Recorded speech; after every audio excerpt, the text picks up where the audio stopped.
Gandang gabi po. Nasa work ako kanina lang nag-overtime ako. Natapos habang nag-work, nanonood ako nung Saganang Mamamayan.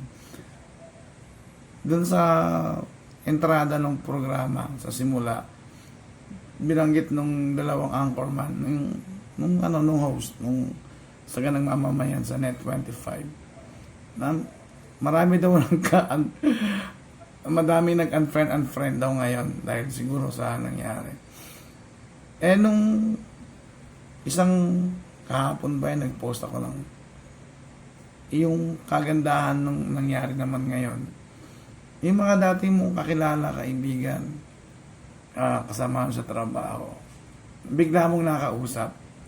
Kasi nga dahil, diba, yung nangyari nga kay former President Duterte, nagkaroon ngayon parang nagkaroon ng reunion, nagkausap-usap ulit, nagkakumustahan after many years na hindi kayo nagkausap. Tapos sa GC namin, yung dati kong kasama sa work, na matagal ko rin hindi nakausap. Nag-comment kami doon sa comment ng kasamahan namin sa trabaho namin dati sa Ortigas. Sabi niya, bro, in-unfriend ka na rin ba ni ganito? Sabi ko, bakit? Kasi daw siya in-unfriend. Kasi may comment kami. Natawa lang ako. Nakatawa kasi nanonood ako ng programa sa Net25. Yun nga, yung Saganang Mamamayan.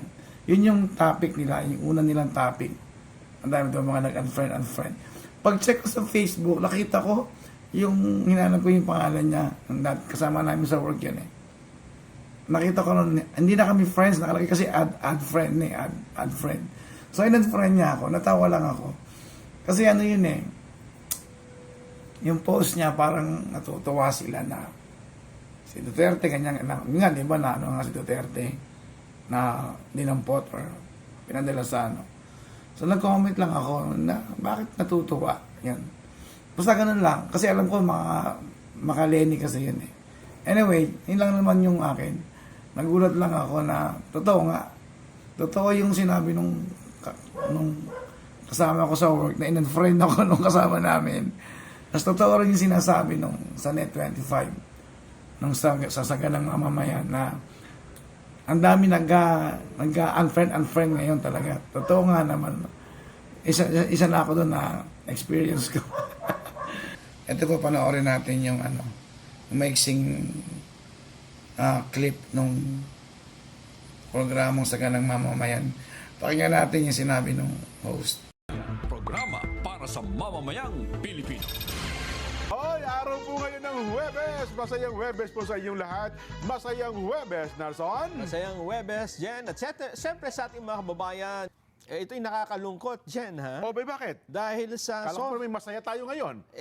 Gusto ko sana magsaya, pero marami pong mga kababayan tayo na magkakaibigan.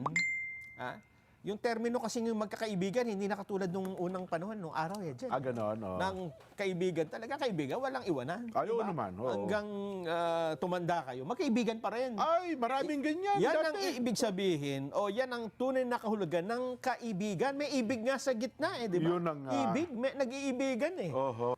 Ang nangyari, nung isang araw, March 11 yata ito, at saka March 12 din Oo. ay naging Philippines Unfriend Day. Yun daw ang naging pinakamataas sa kasaysayan ng Facebook. Ibig sabihin ay ang dami nang nag-unfriend dun sa mga dating friends nila. In-unfriend yung kanilang dating mga friend. Anyway, kinuwento ko lang. So kayo ba na-unfriend na rin kayo o may mga in-unfriend din ba kayo? Comment nyo nga. Ilan yung nag-unfriend sa inyo or ilan yung in-unfriend nyo. Meron pa pala ako yung isa, classmate ko nung high school sa Palawan, pare. Yung nag-iisang pare sa batch namin. Nagkasagutan din kami ng konti dun sa mga post ko Pero yung post ko kasi na parang mahabang composition, nag-comment siya ng amen. So, nireplyan ko, sabi ko, I love you, Pads, kasi pare siya. So, yun lang. kailangan lang talaga huwag masyadong personalin. Although may kanya-kanya tayong paniniwala,